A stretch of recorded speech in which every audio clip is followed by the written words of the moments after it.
Bem-vindos, homens e mulheres, ninhos e ninhas. Este é o Havana Connection ao vivo. Novamente, por isso não temos vinheta. Estamos aqui nos estúdios da TV UOL. Hoje é dia 11 de setembro de 2017. Estamos com Guilherme Boulos, coordenador do MTST. Estamos com Laura Capriglione, do Jornalistas Livres. E estamos com Jean Willis, deputado federal pelo Rio de Janeiro. Tudo bem, gente? Tudo bem. Estamos aí, não? A gente disse que tá bem para ficar tudo bem, né? É uma Profecia autorrealizada. profecia autorrealizada. Você viu que eu bati na madeira por causa do 11 de setembro. Digamos, 11 de setembro não é uma data muito alegre, né? Em qualquer circunstância. 11 de setembro de 73 você teve a queda do Allende no Chile, né? O golpe militar. Você teve 11 de setembro de 2001 a destruição das Torres Gêmeas nos Estados Unidos também, com aqueles ataques aéreos, né? E se você remexer, deve ter mais coisa. Não teve nenhum atentado terrorista na Europa? Eu acho que também Teve. Bom, não é um dia bacana, assim, não é historicamente, legal, mas estamos feliz. aqui reunidos para espantar. Se não bastasse um período tão bom no Brasil, ainda tem um dia Exatamente. piorar um pouquinho. É um pouquinho de agosto, setembro. Né? Como se não bastassem os últimos acontecimentos no Brasil, né? Vamos começar nessa... Eu acho que temos que começar com aquela imagem que se tornou icônica, né? Que a gente começa com ela e vai falando também do nosso querido presidente, entre outros, começa com a imagem do dinheiro, eu acho, né? Foi encontrado 51 milhões de reais, considerando a conversão do dólar, num apartamento que estaria sobre a responsabilidade de Gedel Vieira Lima, amigo pessoal, querido amigo de Michel Temer, que fez parte não só do governo Temer, mas de todos os governos, acho que desde o governo Fernando Henrique ele estava em alguma função dentro do parlamento ou no executivo, sempre uma função importante. E Gedel, o sobrevivente, o eterno, foi flagrado com a maior quantidade de dinheiro apreendido numa operação em território brasileiro da história, né? E o que significa? Como é que repercutiu isso com vocês? Vocês ficaram com... Eu quero lembrar que já se tornou clássica na internet uma nota de O Globo de 20 anos mencionando Gedel e Michel Temer chantageando Fernando Henrique Cardoso em troca de cargos, em troca de vantagens, quando Fernando Henrique era presidente. Ou seja, nós estamos reféns há 20 anos ou mais de uma mesma quadrilha, essa é a verdade. E é lamentável que esse mesmo jornal, O Globo, que deu essa nota, e aí histórica, pegue a foto do dinheiro de Gedel Vieira Lima, homem forte do governo Temer, e use para ilustrar uma manchete, mais uma manchete de delação contra Lula e o PT, baseada em delações de Palocci, delações que já são modificadas em relação ao depoimento que ele deu antes. Então é lamentável que o jornalismo nesse momento, e aí eu vou me concentrar na crítica ao jornalismo, em vez de esclarecer a população e se concentrar no que interessa, afinal de contas, como esse dinheiro foi para lá, quem se servia daquele cofre clandestino, né, chamar a atenção de que Gedel era homem forte de todos os governos, o governo Fernando Henrique Cardoso esteve nos governos petistas e agora é do governo Temer, chamar a atenção disso e fazer uma cobertura crítica, não. Eles decidem mais uma vez apelar para o antipetismo, que é esse poste, né, que é esse significante hoje, que é utilizado para Michel Temer se safar e todos aqueles que deram um golpe na nossa democracia se safarem e justificarem os seus desmandos e suas reformas. Não, e vamos lembrar, só para que essa cena desse dinheiro, como você mesmo falou, é a maior apreensão da história. E, no entanto, curiosamente, não foi capa de nenhuma revista semanal, a não ser a Carta Capital. Ou seja, nós estamos vivendo, é surreal o que nós estamos vivendo, nós temos realidades paralelas convivendo, porque essa apreensão é uma apreensão monumental, não por causa dos 51 milhões, mas porque os 51 milhões, se eles são a ponta do iceberg que apareceu, a gente imagina o tamanho do iceberg, o que deve ter nos bancos fora do Brasil, o que já foi evadido, o que já saiu, enfim, a gente imagina o que é o tamanho do dinheiro que estava colocado nas mãos desse que foi o homem forte do Temer, é verdade, foi, mas como você mesmo disse, teve em todos, no esquema de chantagem do PMDB, desde que o mundo é mundo, né? Quer dizer, é isso, né? É uma loucura. O que esse cara... Não, e a cara de pau dele, né? De dizer que ele é o cara que sustenta a família, né? Canalha. O Gedel acho que é a cara do PMDB. Né? O Gedel é aquele que simboliza estar no poder, recebendo benesse, independente de quem esteja no governo. Porque essa é a situação do PMDB. O PMDB nunca ganhou uma eleição presidencial no Brasil pelo voto. Nunca. No entanto, por conta dos vícios desse sistema político, chantageou todos os governos e esteve em todos os governos que foram eleitos pelo voto. E o Gedel, ali como um pivô, uma figura-chave, às vezes uma eminência parda, às vezes um descontrolado.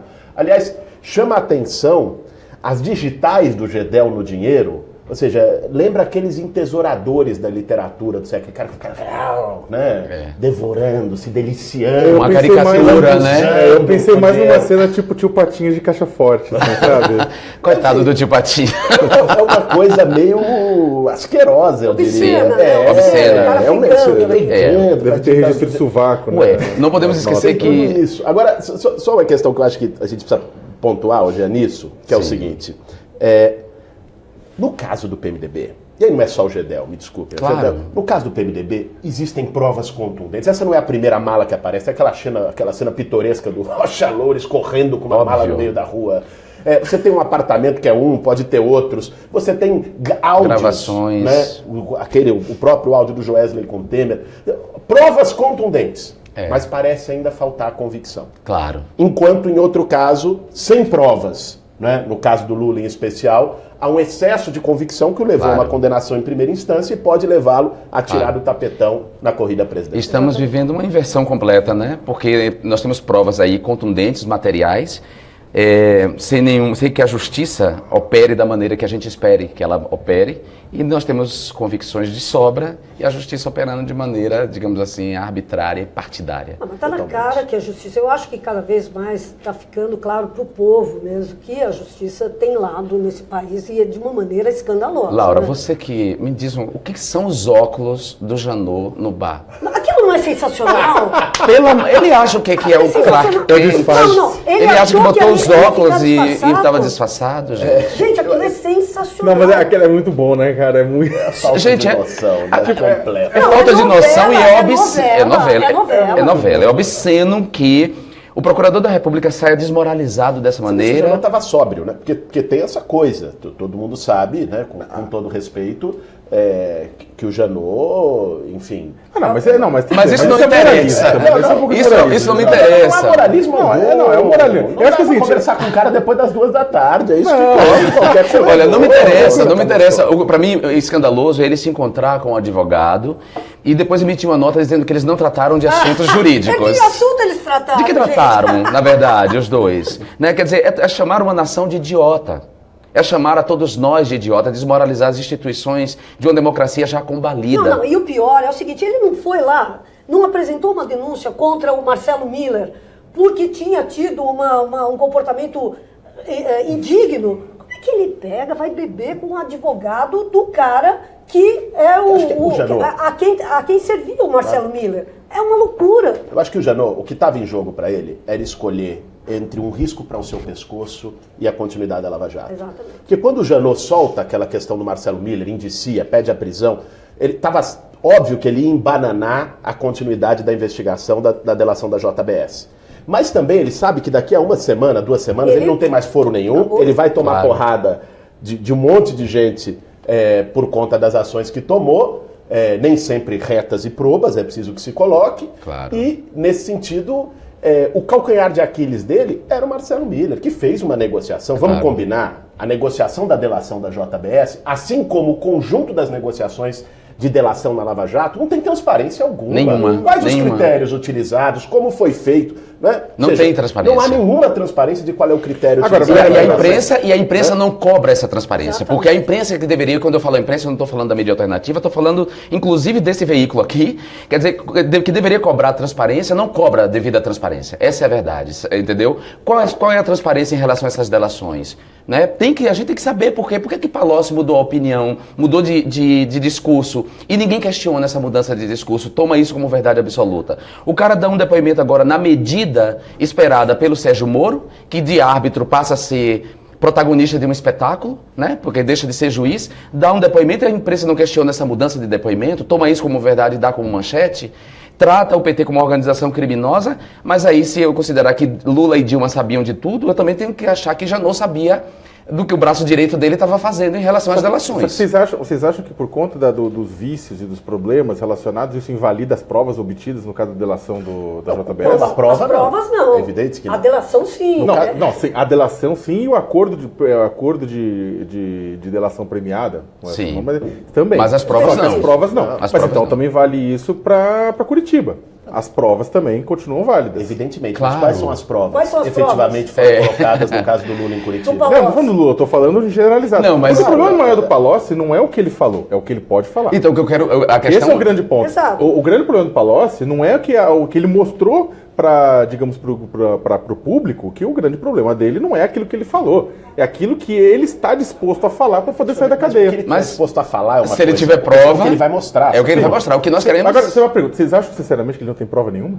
Eu não sei. Eu não ele precisa sei. apresentar. Eu não sei. Ele precisa apresentar. Nós queremos que ele apresente Ele urgentemente. apresentar. Léo, não, eu acho boa essa questão. Eu só acho que as pessoas têm que saber o seguinte: a delação do Palocci não foi me deu uma vontade hoje de falar uma coisa, então eu vou falar. Não, ele tá um A ano, delação tipo, do Palocci fermentando que nem Maria Mole na 6 cadeia. meses anunciado. 6 meses. Saiu na coluna da Mônica Bergamo que ele iria fazer a delação. E que estava sendo negociado e tal, não sei o quê. Quer dizer, nós tivemos 6 meses para que houvesse o acerto do discurso, todo o acerto do discurso. Eu acho interessante que 6 meses depois, o cara ele só tenha falado e ele chegou a levar uma colinha para falar a história do acordo... Do pacto de sangue. Do pacto de sangue. Gente, parece novelístico. E o melhor que ele apresentou até agora foi uma frase de efeito. Ele não apresentou nada. A verdade é, ele não apresentou nada. Vamos esperar. Se aprovas, apresente. Se aprovas, apresenta. Porque- Não, mas é o que eu tô fazendo pergunta pra vocês. Quando o PMDB aprova as contundentes, Se vocês Agora, acham em termos que de não vai ter... marketing, o Que que eu senhor acho assim- Antônio Palocci... Aliás, eu fico vendo algumas viúvas do sistema, tipo, falando, não, nossa, pobre Palocci. Mas pobre Palocci é o Palocci. É o Palocci. Não, gente, não a pobre, pergunta não era que ele delatar, a pergunta é por que ele não delatou ainda, O sabe? problema era quando, né? Quando e quem ele vai levar? Ele vai levar banco junto? Ele vai levar o acho PT? que esse é o Vai levar tema. o Eu acho PSDB? Ele vai levar quem junto? Eu acho essa é a questão. Porque ele vai levar um monte de coisa junto. A pergunta é quem. delação. Mas se levar só o PT, é desonesto. Não, porque, lógico, mas porque não- lógico que sim, até primeiro porque precisa de O provas. Palocci é um homem do sistema, dos empresários. Claro, e se essas provas se restringirem ao PT, sem tocar em todo o sistema com o qual ele operava junto, bancos, lógico. E ele emissoras de falou que tinha TV, essas exatamente. informações. Ele chegou a E anunciar ele fez isso. isso, é preciso dizer, no governo do PT, aqui não, acho que a questão não é passar pano para ninguém. A questão é a gente ter uma clareza do seguinte: delação por si só não é prova. Enquanto ele está falando, tenha repetindo o dúvida discurso do nenhuma. Marcelo Odebrecht ou de qualquer outra coisa, isso continua sendo uma história, para alguns mais verossímil, para outros menos, mas é uma história. A partir do momento que ele apresenta provas, nós entramos num outro patamar. Em relação à turma do Michel Temer, existem provas abundantes e contundentes. Sim. Né? Irrefutáveis. E isso não se traduziu ainda, né, numa condenação mais dura do Temer. Eles estão no poder. Por muito menos que isso, sem uma prova consistente, arrancaram a Dilma do poder com o braço da Lava Jato operando de maneira decisiva para isso.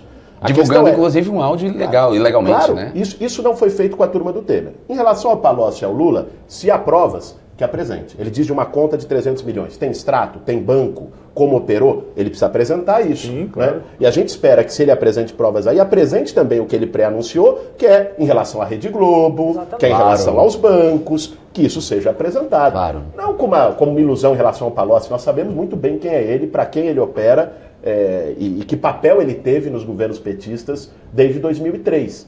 Agora, não dá para se entrar numa histeria do pacto de sangue se tornar o significante nacional e se esquecer que de um lado tem provas contundentes, do outro só foi apresentado versão. Se tiver provas, apresentem. Aí nós vamos discutir nessa mesa em cima das Não, provas. isso eu não tenho dúvida nenhuma. Eu só fico, na verdade, extremamente constrangido com o comportamento e com algumas declarações. Não estou falando dos senhores e senhora na mesa, mas de muita gente que está, apesar do sol tá batendo e de que, querendo ou não, sem entrar no mérito de que ele está escondendo provas e de que ele pode vir a esconder prova, mas de que realmente, se há um homem-bomba nessa história inteira, é ele. Não, disso não há dúvida. Disso não há dúvida. Aliás, Palocci já era criticado. Aliás, é importante lembrar que a Dilma sacrificou o projeto Escola Sem Homofobia em nome desse tipo, em nome de Palocci, para proteger o Palocci, que era chefe da Casa Civil dela na época. Né? Garotinho fez chantagem lá e ela sacrificou um projeto importantíssimo para a educação pressionada pela bancada governista, que é também composta pelo mesmo rebotalho que hoje compõe a bancada de Temer, né, a base do Temer, ela sacrificou esse projeto em nome do Palocci. Ninguém está defendendo o Palocci aqui. O que a gente quer é que o Palocci apresente as provas. E essas provas não sejam só em relação ao PT, mas em relação a todo mundo que ele anunciou antes. Nós queremos qualquer prova. O Palocci apresenta qualquer prova. Esse que é o problema. Porque em relação à turma do PMDB... Não tem nenhuma até agora. E em relação à turma do PMDB, em relação a Aécio Neves, sobram provas. Isso não tem dúvida. Não, né? Agora o que eu acho legal é o seguinte, como o discurso do Palocci veio exatamente no momento preciso. É muito dia após o encerramento um dia depois da caravana. E um dia antes de lançar. Um dia depois do fim da caravana, onde o Lula foi ovacionado pelo povo, isso é um. E dois, no mesmo dia do Gedel. Então, é aquela montagem da capa do Globo. Um monte de gente está achando que aquele dinheiro é do Lula. Claro, é um monte de gente. E olha, você anda de ônibus, você anda de metrô, você conversa com as pessoas e as pessoas acreditam. Aquele dinheiro é do Lula. Fora o áudio. O Palocci denunciou e apareceu dinheiro. Fora o áudio criminoso que o tal do Carioca, que é aquele canalha, né, que trabalha no Pânico, fez...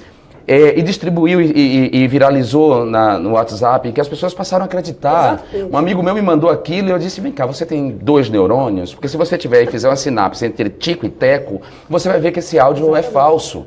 Mas as pessoas estão propensas a acreditar. Mas porque o timing também foi perfeito, eles montaram o timing. E nesse timing, mala do Gedel, um dia depois da caravana e um dia antes do lançamento do filme da Lava Jato. Exatamente. Que é um fracasso, né, gente? Vamos combinar. Aliás, para que imagem mais patética de um país, de uma republiqueta de bananas, do que aquele juiz e aquele procurador rindo de si mesmo, da representação de si, naquele filme partidário, naquele filme, essa ficção de quinta, essa Pulp Fiction, que é aquele filme. Pelo amor de Deus, gente. Mas o Brasil, ele gosta de um tipo de produção assim, né? Tipo, o mesmo filme do Lula também era bem fraquinho.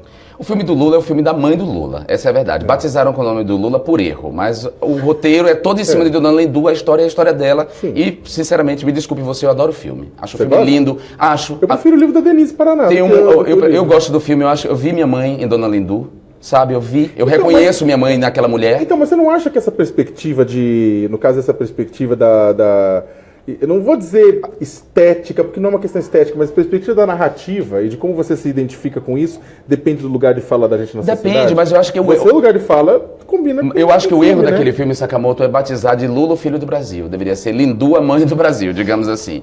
Ou batizaram porque o Lula estava em alta, o Lula era o cara naquele momento, o Brasil estava em expansão, em desenvolvimento, gozando de enorme prestígio internacional, com a erradicação da miséria quase pleno emprego, ou seja, Lula era a bola da vez, antes de construir esse antipetismo, antes de destruir a imagem dele.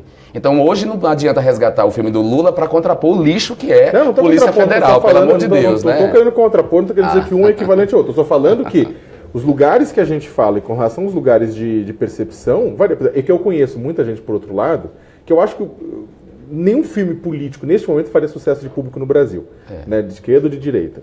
Agora, é que também, vendo outros grupos, né, que assistiram, eu vi posições diferentes. Nossa, aquele filme... Do filme da Polícia Federal? Sakamoto. Pelo amor de Deus, Sakamoto, com quem você está conversando? Porque a Laura não falou que eu sou coxinha, dia desse, né? Pelo amor de Deus. Ela falou assim pra mim, ela falou assim, Laura. O filme... Não era pra você se convencer. Eu não posso fazer nada, eu tenho amigos de mais diferentes grupos sociais. O Ari Fontoura é um grande ator. O Ari Fontoura optou por uma caricatura. Não, mas pera um pouquinho. Medonha. Eu fui assistir o filme no dia do lançamento. Ah, você foi? Eu fui porque... Você não esperou? Não, é que a Folha, o pessoal da Luciana pediu que eu escrevesse um texto que eles vão contrapor com alguém defendendo o filme, e aí eu fui lá assistir para escrever o texto.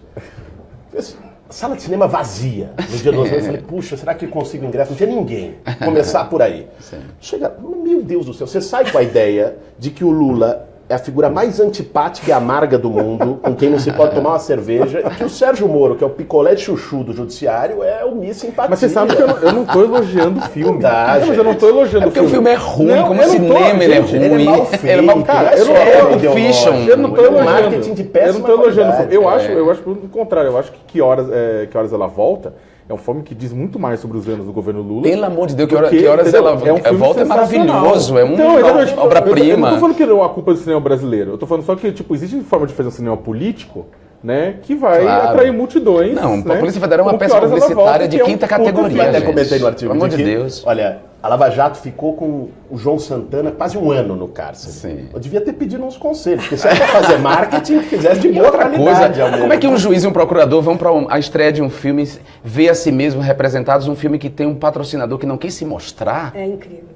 É o que descobriu? Não, e comendo pipoca, já descobriram. Mas e comendo pipoca. Pelo amor de Deus, isso é uma coisa- vergonha. Essa é uma republicana. Agora, falando em vergonhas mil, em problemas, a gente teve um caso essa semana, acabou de ter um caso que uma exposição em Porto Alegre foi suspensa, que era uma exposição Queer que era- Museum, ou Queer Museu, uma coisa assim. Museum, e que foi suspensa em Porto Alegre a exposição, ou finalizada. Por causa de fascistas. Que era bancada pelo Santander, né, que era financiada pelo Santander, e que foi bancada porque houve muita reação negativa por parte de grupos. Eu não gosto de usar termo esquerda e direita, porque não é questão de direita e de esquerda, por grupos. Grupos de extremas direita, Grupos de extrema raivosos, direita. Não era direita. Não dá pra falar que é grupo de Ô, direita Sakamoto, liberal. para de dourar a pílula. Grupo de extrema direita fascista. Mas não era direita liberal. Era tô isso, falando. não, sim, aí você fica fazendo essa separação quando a esquerda, a direita liberal, muito providencialmente se cala nesse momento. Não, mas tem muita gente esquerda Esse liberal. Eu vou olhar aqui para a câmera e vou dizer assim: cancelem suas contas no Santander. Você, gay, humanista, ateu, libertário, povo de santo, você, diversidade, que tem conta no Santander, cancele hoje a conta. Porque é inadmissível que um banco se preste a isso.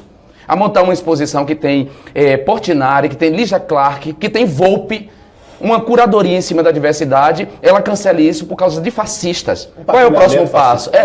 Qual é o próximo passo? Queimar livros? É isso? É mais parecido isso com o macartismo da americana ou mais parecido isso com a Alemanha pré-guerra? na Cara, opinião de vocês? os nazistas fizeram isso. Sim. A exposição Arte Degenerada. Exatamente. Eles fizeram isso. Picasso, as vanguardas europeias foram tratadas como degeneradas. Isso é nazismo. O que essa gentalha está fazendo é péssimo, hein? E é inadmissível que artistas nesse Brasil se calem Não, esse e se é o juntem. ponto. Artistas, jornalistas, quer dizer, é uma censura. Pelo amor de Pelo amor de Deus. Deus, a gente quando teve o caso do Jean-Paul Marie, que foi Sim. censurado, o filme do Godard, foi um levante, né, da sociedade Claro. contra aquilo, que na verdade era uma visão do Godard, mas o que era inadmissível era a censura. Independentemente de qualquer coisa, a censura é intolerável. Nós precisamos fazer esse levante Claro. em defesa do Brasil, porque não é possível que a gente aceite uma coisa Mas dessa. eu acho que o Sakamoto tem razão no sentido de associar isso também ao macartismo. Porque eu acho que é um elemento. É que eu acho que tem muito mais cara de macartismo O clima do que que se de- criou, eu acho que o clima que se criou na sociedade brasileira no último período é um clima de um patrulhamento que pega arte, que pega opinião política, que pega professor em escola desse mesmo grupelho Sim. que agora atuou contra a exposição, teve aqui em Escola de São Paulo, assediando moralmente Eu professores. fui quantas vezes Ou seja, assediado então, por esses canalhas. ou seja, eu acho, ajuda-se a criar um clima com o silêncio complacente de muitos. Isso da direita né? liberal. Da direita liberal, até do suposto centro liberal. Quer dizer, ou seja, há um silêncio dessa turma, num Sim. momento de polarização. Essa história de que nem um nem outro, não sou aqui, não sou acolá. Meu amigo, no silêncio, se você não está aqui, você Claro, está você tá acolá. porque a conjuntura se polarizou na sociedade. Sim. E há um ambiente macartista se estabelecendo de maneira forte na realidade. Mas precisamos Que precisa ser enfrentar. enfrentado. Essa exposição tem que ir para outro lugar público. Temos que ocupar as ruas, os artistas têm que usar os muros. Essa gente não pode censurar a arte desse jeito. Isso é um absurdo, essa gente é burra em primeiro lugar, não tem repertório. Se essa gente conhecesse minimamente a iconografia cristã, não vou nem falar dos artistas de vanguarda, eu vou falar da iconografia cristã. Aquela que foi encomendada por papas e reis para ilustrar igrejas. Você vai ver atos de violência. Você vai ver mulheres sendo estripadas, cortadas Mas na isso própria pode. iconografia cristã. As pessoas são burras, simplesmente. As pessoas que eu digo, essas que atacaram a exposição, elas não têm repertório, elas nunca ouviram falar em Volpe, elas não sabem quem é de Cavalcante. Não, o que eu acho que é então, pior pobreza é o que sinaliza. disso. O que o Santander... Claro. Eu concordo com você, acho que tem que ter um boicote radical ao Santander. Porque o que ele sinaliza, retirando a exposição, é o seguinte: esses caras podem. Claro. Esses caras que são um grupelho minoritário, uma porcaria, um lixo. Fascistas e tal. Eles podem. Então, eu acho que é muito grave. Eu não acho que é uma questão de gay, não é uma questão não é uma questão de um grupo ou de outro grupo. É uma questão da democracia. Ou nós vamos defender isso, Vou pro ralo. Eu acho que tem alguns pontos para ponderar nessa história, que é o seguinte. Primeiro, a questão de que existe uma massa amorfa que ela é guiada, que ela é pressionada por um grupo de pessoas, né? Agora, há líderes em grupos, não estou falando um ou outro, mas há líderes em vários grupos que sabem exatamente o que estão fazendo, que não são necessariamente, por isso que eu coloco o negócio da extrema-direita, que não são necessariamente de extrema-direita, mas que são extremamente competentes, com várias aspas, no sentido da palavra competente, em utilizar a comunicação pública para atingir os objetivos de poder. Tem grupos que estão querendo atingir o poder e estão fazendo e manipulando outros grupos que têm informação, digamos, parcial ou insuficiente para poder entender, às vezes, com aquilo. Aí você simplifica e fala assim, tá vendo aquele quadro lá? Aquele quadro lá, ele vai contra Deus. E aí você acaba, na verdade, empurrando, sendo que esses grupos de liderança sabem exatamente o que estão fazendo. E eu coloco esse negócio que estão fazendo, eles não sabem exatamente o que estão fazendo, porque a impressão um pouco, aí que está o ponto. E é esse que é o ponto. A impressão é que enquanto determinados grupos estão jogando xadrez no tabuleiro político, né, a resposta da esquerda, os progressistas, ela não é em xadrez também, mas ela é como se fosse uma arena de gladiador. Mas a esquerda tem uma desvantagem nessa história que você precisa levar em conta. A esquerda trabalha com reflexões mais profundas, quer dizer, se a gente vai fazer uma exposição de arte, tem uma curadoria e você faz um recorte, em geral a gente entende como é esse recorte, né? Você quer tratar do queer, da diversidade de gênero numa exposição na história do Brasil. Aí vem alguém da direita, da extrema direita, que trabalha com preconceitos profundamente arraigados e dizem, aquilo ali é pedofilia, aquilo ali é zoofilia. Aliás, a Luísa Mel, que é aquela defensora dos animais, entrou nesse coro, nessa tagarelice de imbecis, dizendo que era um absurdo uma arte que trazia uma representação de zoofilia. Então, é uma desvantagem para quem quer trabalhar com reflexão e com repertório em relação a quem trabalha com frases prontas. Bandido bom é bandido morto, aquilo ali é pedofilia, ideologia de gênero. É uma desvantagem muito grande. Nós temos um país mas eu concordo com um déficit de educação de qualidade enorme, Sakamoto. Mas como é que você vem sabendo que é esse déficit é dado? Com instituições se colocando. Quando o Paulo Mendonça, do Canal Brasil, quando a página do Canal Brasil foi atacada na primeira temporada de Cinema em Outras Cores, que é um espaço para o cinema LGBT, para curtas metragens, e eles fizeram um ataque à página, o Paulo falou, eu não vou mover uma palha, o programa vai ao ar. O programa vai ao ar e foi um sucesso, porque eles criam falsamente uma unanimidade através do ataque, sugerem que a população inteira está contra, através desse ataque por robôs e perfis fakes, e as pessoas se impressionam com isso. O Santander não tinha o direito de se impressionar, não tinha um direito, como uma instituição, um banco, né, liberal, que trabalha com liberalismo econômico, a ideia de livre mercado, deveria ter um compromisso com as liberdades individuais e chegar para os canalhas e fascistas e dizer não, aqui não, vocês não vão atacar ninguém dentro da exposição. Eu acho que é isso. E acho que o Gé colocou um ponto importante, que é a atuação de enxame, que faz parecer que eles são, de fato, mais representativos da sociedade do que são. Isso tem muito a ver, por exemplo, com o fenômeno Bolsonaro. Você pega Bolsonaro com 20 e tantos % de intenção de votos. Você achar que 20 e tantos % da população brasileira é de ultradireita fascista, é a interpretação mais equivocada que você possa fazer disso. Claro. É um pequeno grupo que vocaliza isso, né? E o grosso do eleitorado do Bolsonaro vem muito mais pelo viés da antipolítica, de que tem que mudar tudo que está aí, de que o medo da seduzido por um discurso da ordem, esse tema da insegurança, do que ser ideologicamente de extrema-direita. Mas aí eu concordo total com o que você está falando, mas eu acho que a direita está sendo muito hábil, eu acho que o Sakamoto pegou um ponto. Porque em vez de pegar e discutir uma plataforma política, ela está discutindo valores. Comportamentos. Sim. Ela está criando um pânico moral. Um pânico moral. E a esquerda está tendo uma dificuldade enorme, porque enquanto a gente está discutindo Palocci, que nem uns idiotas, enquanto a gente, isso é traição, isso não é traição, não sei o que lá, eles estão fazendo isso. E eu acho que a gente, por exemplo, ontem eu fui numa ocupação do MTST, lá em São Bernardo do Campo. Coisa mais linda do mundo, entendeu? Quer dizer, um negócio que estava falando dos valores, da solidariedade entre as pessoas, de um ajudar o outro, valores humanos. Eu tinha um pastor ali que fez um discurso arrepiante, de lindo, em vez de ser o discurso do ódio, fazendo o discurso, somos irmãos, Eu acho que a gente tem que resgatar essas coisas, esses valores, e aí, entendeu? Senão nós vamos perder a Falando guerra. um pouco no que, continuando, a Laura pegou, que essa era a minha preocupação, porque a impressão é que a esquerda, ela está determinados grupos, não é a direita, por isso que eu falo da direita liberal, né, eu concordo contigo, é um grupo de extrema-direita, um grupo que se coloca, se traveste como extrema-direita, mas na hora que eles atuam de forma a sequestrar a pauta pública, e só que ao invés do resto da sociedade falar assim, você quer sequestrar isso, só que o debate é ali, não é aqui. A gente vai e fica de forma reativa respondendo a um sequestro público da pauta, ao invés de pautar publicamente quais são os elementos que deveriam estar no jogo. O que aconteceu? Inclusive a eleição norte-americana do Trump foi muito nisso. O Trump sequestra a pauta pública, o pessoal fica de forma reativa, a única pessoa que era o Sanders que era capaz de pautar do outro lado não vai para as eleições mesmo. Né? Então, essa é a preocupação. Eu não estou falando que a reação não é, pelo amor de Deus, eu não estou falando que a reação não é válida e é importante. Estou só falando que a impressão é de que a gente está sempre correndo atrás do cachorro. Mas aí também, eu volto a dizer, sequestra a pauta pública, a gente tem que fazer alguma coisa. A pauta está sequestrada dessa maneira, vidas estão afetadas, essa não é uma questão menor, tem que haver reação. O que nós esperávamos das instituições democráticas é que elas nos ajudassem se colocando. Se o Tan Santander tivesse se colocado, a gente não precisaria estar falando dele aqui agora, concordo? Botaria os fascistas no seu devido lugar, não ia ameaçar nenhuma outra instituição.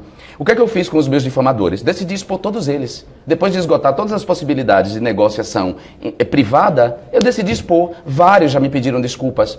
Porque é isso, é a minha maneira de reagir. Eu não vou ficar gastando meu tempo agora tentando convencer cada pessoa de que o que eles põem na rede é calúnia. Não, eu vou devolver com a mesma moeda, enquanto a polícia resolve, no seu tempo, descobrir de onde parte isso. Só lembrando que o Boulos quer falar, a gente está começando a caminhar para o final do programa, mas eu acho que o Santander deveria, particularmente, só para começar no comentário, eu acho que o Santander deveria ter resistido e mantido, só que o Santander não é instituição pública.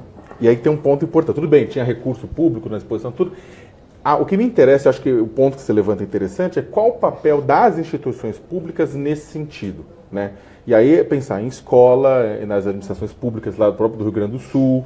Qual é o papel da imprensa nessa história? Da mídia. Mas são todas as instituições responsáveis por passar adiante a grande explicação da narrativa do nosso tempo, escola, mídia, família, igreja, todo mundo trabalha, todo mundo, qual que é o papel deles nesse ponto? O que pelo menos dá para perceber é que neste ponto, neste momento exato, nem as grandes instituições, muitas delas esgarçadas numa situação maluca que a gente está vivendo, e até a população, a gente não está qualificando o debate público. Não tem tempo de qualificar o debate público. Exatamente, mas se a gente conseguisse qualificar o debate público, não sendo apenas reativo, ia ficar mais difícil. Mas que você propõe que a gente tem uma aula sobre as vanguardas europeias, eu até dou uma aula sobre as artes. Você está num boteco do bar, por exemplo, tem 4 caras falando, você tem 12 amigos em volta da mesa. Um deles começa a ser homofóbico até o inferno, sabe? Tipo, absurdo, tosco. A mesa, se ela se cala, se ela simplesmente fala assim, cara, olha, desculpa, você tá, ou dá risada, e não chega e fala, amigo, porra, você tá em outro século, né? Você, vai acabar mantendo aquele comportamento, né? O que acontece nas redes sociais também. É até mais simples, eu fico imaginando. Eu acho que tem uma dimensão de reação individual, Sakamoto, mas tem o que você também colocou quando traz o problema da reação da esquerda a esse processo, né, de como nós estamos, de algum modo, aprisionados numa pauta comportamental imposta pela direita, aliás, como reação a conquistas que tiveram, que a esquerda precisa voltar a discutir projeto. Exato. Eu acho que na medida em que a gente bota programa na mesa, olha, definir qual é a ideia de sociedade, qual é a ideia de política, qual é a ideia de democracia, qual é o projeto de economia de cada lado, não é? Este é um debate e que a esquerda ficou muito acuada no último período, com medo de fazê-lo, pelo menos setores da esquerda brasileira, com receio, porque isso também significa elementos críticos de balanço daquilo que aconteceu, né? A alternativa para que a gente possa colocar o debate nos nossos termos é fazer uma discussão programática importante, democrática, pela esquerda, né, com discussão franca e aberta, qualificando o debate. Resgatar os valores nossos, que os valores da esquerda sempre foram os valores da solidariedade. Eu acho sempre foram e são, e continuam sendo. Mas o problema é o seguinte, vamos combinar, é verdade, a gente discutir o Palocci é fácil, é um traidor. Agora, o difícil é discutir o que o Palocci significou, o que os acordos que o Palocci fez. O que o Palocci estava fazendo ali, né? Mas quem está discutindo o Palocci? Do meu lado da esquerda, ninguém está discutindo o Palocci, não. O problema, sabe o que é? O problema é o seguinte, o PT abriu mão de um monte de questões da esquerda. Por exemplo, você falou, a escola sem partido. Por exemplo, a questão do combate ao genocídio da população preta, pobre e favelada. O PT preferiu silenciar sobre isso. A guerra às drogas, o PT ajudou a fazer a guerra às drogas.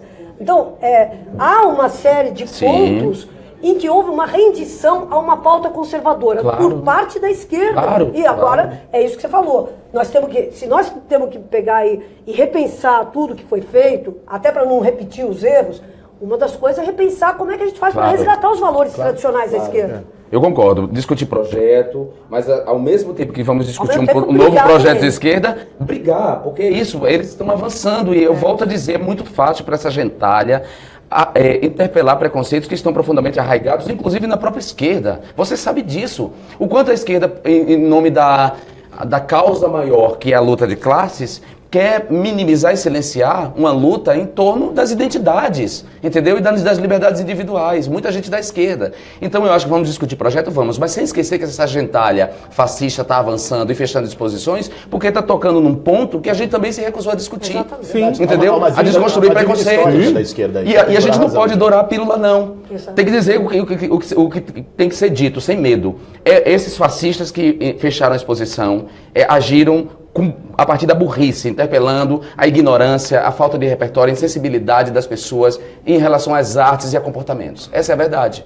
Entendeu? Não tem que dourar a pílula, não. Não, mas eu acho que é dourar a pílula, já. A única coisa que eu estava colocando é que há pessoas guiadas pela burrice, pela incompreensão, pelo medo, mas há pessoas sabendo exatamente o que está fazendo. Pô, quem planejou o ataque sabe o que está fazendo. E aí esse é o grande ponto, por isso que eu falei tabuleiro de xadrez. Quem planejou o ataque sabe o que está fazendo. Não vamos citar quem planejou o ataque, todo mundo sabe quem planejou o ataque. Mas essa gente, inclusive, já teve voz, inclusive, na Folha de São Paulo. Né? Quer dizer, as pessoas deveriam, inclusive, agora fazer uma meia-culpa em relação a um empoderamento que foi dado a esses fascistas. A próxima atitude é o quê? Fechar a Bienal de São Paulo? E que não botam mais 5 pessoas na rua, né? Não botam mais 5 pessoas nas ruas. Agora, nesse sentido, antes da gente encerrar, Saca, por favor. Só colocar, assim, nesse ponto do debate político, e aqui, de algum modo, todos estão organizados para participar disso, foi lançada a iniciativa do Vamos, da Frente Povo Sem Medo, que é para poder fazer esse debate. Mas fazer esse debate, como você colocou, Jean, com o pé no barro, né, e ocupando as ruas. Claro. Quer dizer, no calor das mobilizações, mas também ter condições de olhar adiante, fazer um debate da esquerda. Amanhã tem um debate aqui em São Paulo sobre economia, semana que vem tem no Rio, sexta tem em BH, Jean vai estar em BH, em novembro, Laura vai estar em Fortaleza, no de comunicações, Sakamoto teve na abertura em São Paulo, enfim, todos e todas mais do que convidados. Gente, então a gente estourou nosso tempo, bastante, na verdade, mas eu quero agradecer a todo mundo que está em casa, na rua, na escola, no trabalho, cabulando aula, nos assistindo. É isso, até a próxima. Hasta luego e hasta la vitória, sempre. Sempre.